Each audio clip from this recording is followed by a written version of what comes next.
Welcome back, OET champions. In this quick grammar boost, we're mastering the past simple tense, your key tool for describing completed actions. We use the past simple for actions that started and finished at a specific time in the past, perfect for describing visits, treatments, or medical history. To form the past simple, just add ed for regular verbs, like report, reported.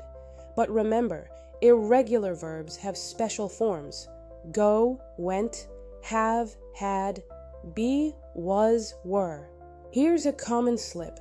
Don't use the present perfect with a specific time word like yesterday. Always use the past simple. She underwent surgery yesterday. Before you write, check your timeline. If the event is finished and has a clear date, use the past simple. Keep your tenses consistent, and you'll sound exam ready. See you in next tips.